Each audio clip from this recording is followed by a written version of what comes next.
Hi ಎಲ್ರಿಗೂ, ಎಲ್ಲರೂ ಹೇಗಿದ್ದೀರಾ? ಎಲ್ಲರೂ ಚೆನ್ನಾಗಿದ್ದೀರಾ ಅಂತ ಭಾವಿಸ್ತೀವಿ. ನಾವು ಕೂಡ ತುಂಬಾ ಚೆನ್ನಾಗಿದ್ದೀವಿ. ಯಾರೆಲ್ಲ ನನ್ನ ಚಾನಲ್ನ ನೋಡ್ತಾ ಇದ್ದೀರೋ ಪ್ಲೀಸ್ ಲೈಕ್ ಮಾಡಿ, ಶೇರ್ ಮಾಡಿ, ಹಾಗೆ ಸಬ್ಸ್ಕ್ರೈಬ್ ಆಗೋದನ್ನು ಮರಿಬೇಡಿ. ಹಾಗೆ ಪಕ್ಕದಲ್ಲೇ ಇರೋ ಬೆಲ್ ಐಕನ್ನ ಕ್ಲಿಕ್ ಮಾಡಿ, ಯಾಕೆಂದರೆ ವಿಡಿಯೋ ಫಸ್ಟ್ ನೋಟಿಫಿಕೇಷನ್ ನಿಮಗೆ ಬರುತ್ತೆ. ಹಾಗಾಗಿ ಸಬ್ಸ್ಕ್ರೈಬ್ ಆಗಿ ಪಕ್ಕದಲ್ಲೇ ಇರೋ ಬೆಲ್ ಐಕನ್ನ ಕ್ಲಿಕ್ ಮಾಡೋದನ್ನು ಮರಿಬೇಡಿ. ಹೀಗೆ ಸಪೋರ್ಟ್ ಮಾಡ್ತಾಯಿರಿ. ಇವತ್ತು ಏಕಾದಶಿ ಉಪವಾಸದ ಹಬ್ಬ ಅಂತನೂ ಕೂಡ ಅಂತಾರೆ. ಪೂಜೆ ಎಲ್ಲ ಮುಗಿಸ್ದೆ, ಸಂಜೆನೆ ಏನಾದರೂ ಸ್ಪೆಷಲ್ ಮಾಡೋಣ ಅಂತ ಹೇಳಿ ವಡೆ ಮಾಡ್ತಾಯಿದ್ದೀನಿ. ಬೇರೆ ಅಂದರೆ ಈ ಹಬ್ಬಕ್ಕೆ ತುಂಬ ತಿಂಡಿ ಎಲ್ಲನೂ ಮಾಡ್ತಾರೆ, ಬಟ್ ನನಗೆ ಯಾವುದೇ ರೀತಿ ತಿಂಡಿ ಎಲ್ಲ ಬರಲ್ಲ. ವಡೆ ಮಾಡ್ತಾಯಿದ್ದೀನಿ, ಜೊತೆಗೆ ಪಾಯಸನೂ ಮಾಡೋಣ ಅಂತ ಅಂದ್ಕೊಂಡೆ.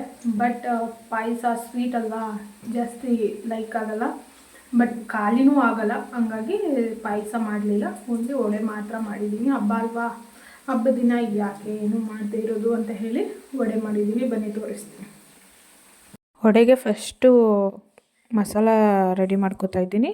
ಒಂದೆರಡು ಹಸಿಮೆಣ್ಸಿನ್ಕಾಯಿ, ಒಂಚೂರು ಕಾಯಿ, ಮತ್ತು ಶುಂಠಿ, ಬೆಳ್ಳುಳ್ಳಿ, ಒಂದು ಚಕ್ಕೆ, ಒಂದು 4 ಲವಂಗ, ಒಂದು 4 ಕಾಳು ಮೆಣಸು ಹಾಕಿ ಸ್ವಲ್ಪ ಉಪ್ಪಾಕಿ ತರತರಿಯಾಗಿ ಫಸ್ಟು ರುಬ್ಕೋಬೇಕು. ರುಬ್ಬಾದ್ಮೇಲೆ ಅದೇ ಜಾರಿಗೆ ಸ್ವಲ್ಪ ಕಾಳು ಹಾಕಿ ಅದೇ ಮಸಾಲ ಜೊತೆ ರುಬ್ಕೋಬೇಕು. ಅದನ್ನು ರುಬ್ಬಾದ್ಮೇಲೆ ಮಿಕ್ಕಿರೋ ಕಾಳನ್ನ ರುಬ್ಬಿ ಇಟ್ಕೋಬೇಕು. ಏನಂದರೆ ಇದಕ್ಕೆ ಸ್ವಲ್ಪ ತರಿಯಾಗಿ ರುಬ್ಬಬೇಕು, ಫುಲ್ಲು ಸ್ಮೂತಾಗಿ ರುಬ್ಬಾರ್ದು. ಯಾಕೆಂದರೆ ವಡೆ ಚೆನ್ನಾಗಿ ಆಗಲ್ಲ ಮತ್ತು ಕ್ರಿಸ್ಪಿಯಾಗೂ ಕೂಡ ಬರಲ್ಲ, ತುಂಬ ನೈಸಾಗಿ ಆಗಿಬಿಟ್ರೆ. ಹಾಗಾಗಿ ಸ್ವಲ್ಪ ತರಿಯಾಗಿ ರುಬ್ಕೋಬೇಕು. ನಾನು ಇದನ್ನು ಮೂರು ಸಲ ರುಬ್ಬಿಟ್ಕೊಂಡಿದ್ದೀನಿ. ದೊಡ್ಡ ಜಾರಲ್ಲೇನೂ ರುಬ್ಬಲಿಲ್ಲ, ಚಿಕ್ಕ ಜಾರೇ ಸಾಕು ಅಂತ ಹೇಳಿ ಚಿಕ್ಕ ಜಾರಲ್ಲೇ ರುಬ್ಕೋತಾ ಇದ್ದೀನಿ. ಏನಂದರೆ ಈ ಹಬ್ಬಕ್ಕೆ ತುಂಬ ಥರ ತಿಂಡಿಗಳೆಲ್ಲ ಮಾಡ್ತಾರೆ. ಅಂದರೆ ಹೊಸದಾಗಿ ಮದುವೆ ಆಗಿರೋ ಗಂಡಿಗೆ ಅತ್ತೆ ಮನೆ ಕಡೆಯಿಂದ ತಿಂಡಿ ಎಲ್ಲ ಮಾಡಿ ಪಾಠ ಎಲ್ಲ ಮಾಡಿ ಕೊಡ್ತಾರೆ. ನಮ್ಮ ಕಡೆ ಸೈಡ್ ಮಾಡ್ತಾರೆ ಉಪವಾಸದ ಹಬ್ಬ ಅಂತ ಹೇಳಿ, ಏಕಾದಶಿಗೆ ಅಂದರೆ ಆಷಾಢ ಮಾಸದಲ್ಲಿ ಬರೋ ಏಕಾದಶಿ ಹಬ್ಬಕ್ಕೆ ಉಪವಾಸದ ಹಬ್ಬ ಅಂತ ಹೇಳಿ ಮಾಡ್ತಾರೆ ನಮ್ಮ ಸೈಡು. ಎಲ್ಲನೂ ಆರಿಸಿ ಒಂದು ಕಡೆ ಎತ್ತಿಟ್ಕೊಂಡಾದ್ಮೇಲೆ ಈರುಳ್ಳಿ ಕಟ್ ಮಾಡ್ಕೊತಾ ಇದ್ದೀನಿ. ಈರುಳ್ಳಿನ ಸಣ್ಣದಾಗಿ ಕಟ್ ಮಾಡ್ಕೋಬೇಕು. ನಾನು ಅದನ್ನು ಕೈಯಲ್ಲಿ ಕಟ್ ಮಾಡ್ತಾಯಿಲ್ಲ, ಅದರದ್ದೇ ಒಂದು ಮಿಷಿನ್ ಇದೆ ಈರುಳ್ಳಿ ಕಟ್ ಮಾಡೋದು, ಅದರಲ್ಲಿ ಕಟ್ ಮಾಡ್ತಾಯಿದ್ದೀನಿ. ಅದರಲ್ಲಿ ಬೇಗ ಕಟ್ ಮಾಡ್ಬೋದು. ನಾನು ಇದನ್ನೇ ಜಾಸ್ತಿ ಯೂಸ್ ಮಾಡೋದು. ಅಂದರೆ ಜಾಸ್ತಿ ಕ್ವಾಂಟಿಟಿಲಿ ಏನಾದರೂ ಈರುಳ್ಳಿ ಕಟ್ ಮಾಡಬೇಕು ಸಣ್ಣದಾಗಿ ಅಂತ ಹೇಳಿದರೆ ನಾನು ಇದರಲ್ಲೇ ಕಟ್ ಮಾಡ್ಕೋತೀನಿ. ಬೇಗ ಆಗುತ್ತೆ, ಟೈಮ್ ಕೂಡ ಸೇವ್ ಆಗುತ್ತೆ. ಈರುಳ್ಳಿಗೆ ಎಷ್ಟು ಬೇಕು ಅಷ್ಟು ಕಟ್ ಮಾಡಿಕೊಂಡು ಆಮೇಲೆ ಕೊತ್ತಂಬರಿ ಸೊಪ್ಪು ಮತ್ತು ಸಬ್ಬಸಿಗೆ ಸೊಪ್ಪು ಹಾಕ್ತಾಯಿದ್ದೀನಿ. ಸಬ್ಬಸಿಗೆ ಸೊಪ್ಪು ಇದ್ದರೆ ಹಾಕ್ಬೋದು, ಇಲ್ಲ ಅಂದರೆ ಆಪ್ಷನಲ್ ಆಗಿರುತ್ತೆ. ನಮ್ಮ ಮನೇಲಿ ಇತ್ತು, ನಾನು ತಂದು ಇಟ್ಕೊಂಡಿದ್ದೆ ಮೊನ್ನೆನೇ, ಹಾಗಾಗಿ ಇತ್ತಲ್ಲ ಅಂತ ಹೇಳಿ ಹಾಕ್ತಾಯಿದ್ದೀನಿ. ಫಸ್ಟು ಸ್ವಲ್ಪ ಹಾಕ್ಕೊಂಡೆ, ಅಂದರೆ ಜಾಸ್ತಿ ಆಗಿಬಿಡುತ್ತೆ ಅಂತ ಹೇಳಿ ಫಸ್ಟು ಸ್ವಲ್ಪ ಹಾಕ್ತಾಯಿದ್ದೀನಿ. ಆಮೇಲೆ ಹಾಕಿ ಫಸ್ಟು ಮಿಕ್ಸ್ ಮಾಡಿಕೊಂಡೆ, ಸ್ವಲ್ಪ ಕಡಿಮೆ ಅನ್ನಿಸ್ತು. ಆಮೇಲೆ ಎಲ್ಲನೂ ಹಾಕಿದೆ, ಕರೆಕ್ಟಾಗಿ ಆಯಿತು. ಅಂದರೆ ಸೊಪ್ಪು ಈರುಳ್ಳಿ ಎಲ್ಲನೂ ಕರೆಕ್ಟಾಗಿ ಆಯಿತು. ಆ ಕಾಳಿಗೆ ಎಷ್ಟು ಬೇಕೋ ಅಷ್ಟು ಕರೆಕ್ಟಾಗಿ ಆಯಿತು. ಆಮೇಲೆ ಸ್ವಲ್ಪ ರುಚಿಗೆ ಎಷ್ಟು ಬೇಕೋ ಅಷ್ಟು ಉಪ್ಪು ಹಾಕ್ಕೊಂಡು ಚೆನ್ನಾಗಿ ಮಿಕ್ಸ್ ಮಾಡ್ಕೋಬೇಕು. ಉಪ್ಪಾದಮೇಲೆ ಸ್ವಲ್ಪ ಸೋಡಾ ಹಾಕ್ಕೋಬೇಕು, ಅದು ಸ್ಕಿಪ್ ಆಗಿದೆ. ಸೋಡಾ ಹಾಕ್ಕೊಂಡು ಸ್ವಲ್ಪ ಸೋಡಾ ಮತ್ತು ಉಪ್ಪು ಹಾಕಿ ಚೆನ್ನಾಗಿ ಮಿಕ್ಸ್ ಮಾಡಿ ಇಟ್ಕೋಬೇಕು. ಈ ಕಡೆ ಎಣ್ಣೆ ಕಾಯೋಕೆ ಇಟ್ಟಿದ್ದೀನಿ. ಎಣ್ಣೆ ಕಾದ ನಂತರ ಒಂದೊಂದಾಗಿ ವಡೆ ಬಿಡಬೇಕು. ನನಗೂ ಏನಷ್ಟು ಚೆನ್ನಾಗಿ ಮಾಡೋಕ್ಕೆ ಬರಲ್ಲ, ಬಟ್ ಒಂದು ರೇಂಜ್ಗೆ, ಅಂದರೆ ತಿನ್ನೋ ಹಾಗೆ ಮಾಡ್ತೀನಿ. ಇದು ನಾನು 3ನೇ ಸಲ ಮಾಡ್ತಾ ಇರೋದು. ಮದುವೆ ಆದಮೇಲೆ, ಮದುವೆಗೂ ಮುಂಚೆ ನಾನು ಒಂದು ಸಲನೂ ಟ್ರೈ ಮಾಡಿರಲಿಲ್ಲ, ನನಗೆ ಮಾಡೋಕ್ಕೂ ಬರ್ತಿರಲಿಲ್ಲ. ಮದುವೆ ಆದಮೇಲೆ ಕಲ್ತ್ಕೊಂಡೆ. ಇದು 3ನೇ ಸಲ ಮಾಡ್ತಾ ಇರೋದು. ಅಂದರೆ ಚೆನ್ನಾಗಿ ಮಾಡ್ತೀನಿ.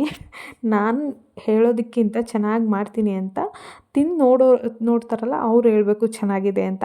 ಮನೋರಂತೂ ನಾನು ಏನು ಮಾಡಿಕೊಟ್ರು ಚೆನ್ನಾಗಿದೆ ಚೆನ್ನಾಗಿಲ್ಲ ಅಂತ ಏನೂ ಕೂಡ ಹೇಳಲ್ಲ. ನಾನು ಕೇಳಬೇಕು, ಹೇಗಿದೆ, ಚೆನ್ನಾಗಿದೆಯಾ ಚೆನ್ನಾಗಿಲ್ವಾ, ಉಪ್ಪು ಕರೆಕ್ಟಾಗಿದೆಯಾ, ಸಪ್ಪೆನಾ ಏನು ಅಂತ. ಆವಾಗ ಅವರು ಹೇಳ್ತಾರೆ ಚೆನ್ನಾಗಿದೆ ಅಂತ ಹೇಳಿ.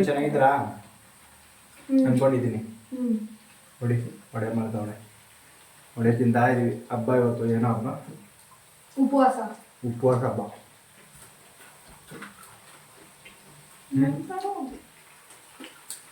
ಏನೇನು ಮಾಡಿದೆ ಇವತ್ತು ವಡೆ, ಆಮೇಲೆ ಸಜ್ಜಿಗೆ ಮಾಡಿದ್ದೆ ದೇವ್ರ ಪ್ರಸಾದಕ್ಕೆ ಇಡಕ್ಕೆ.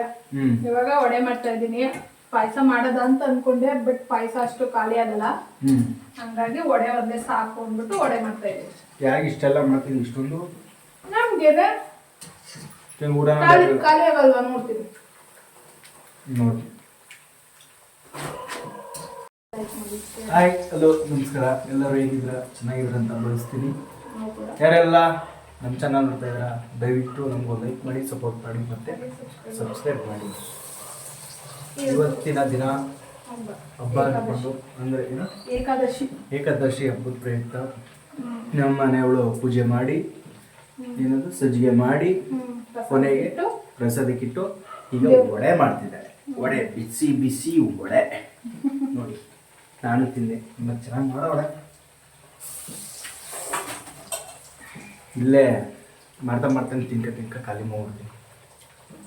ಮತ್ತೆ ಯಾರಿಗೆ ಇಷ್ಟ ಆಗಲ್ಲ ಅಂತಂದ್ರೆ ಹಂಗೇನೆ ನೋಡಿ. ನೀನು ಒಂದ್ಸಲ ಟ್ರೈ ಮಾಡ್ತೀಯಾ? ಹಾಕಕ್ಕೆ ಬೇಡ, ಯಾಕೆ? ಸುಟ್ಬಿಡುತ್ತೆ. ಸುಟ್ಟು ಟ್ರೈ ಮಾಡೋದು ನಮ್ಗೆ ಅಭ್ಯಾಸ ಇಲ್ಲ. ಸರಿಯಾಗಿರ್ಬೇಕು ಅಂತಾರ. ಅಭ್ಯಾಸ ಮಾಡ್ಕೋಬೇಕು.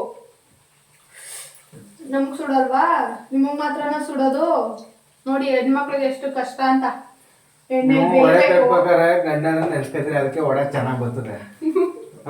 ಅದಕ್ಕೆ ತಟ್ಟಿ ಹಾಕೋದು. ಗಂಡಿರ್ನ ಯಾಕೆ ನೆನ್ಸ್ಕೋಬೇಕು? ವಡೆ ತಟ್ಬೇಕಾದ್ರೆ ಗಂಡಿರ್ನ ಯಾಕೆ ನೆನ್ಸ್ಕೋಬೇಕು? ಕೋಪನೆಲ್ಲ ನಮ್ಮ ಮೇಲೆ ಬಿಡೋಕೆ. ಅದೇ ಹಿಂಗೆ ಪ್ರಶ್ನೆ ಇದೆ ಕೋಪ. ಅದೇ ಕೋಪ. ಅದ್ರ ಮೇಲೆ ತಿಳಿಸ್ಕೋಬೇಕು. ಅದಕ್ಕೆ ಒಡೆ ಚೆನ್ನಾಗಿ ಬರೋದು.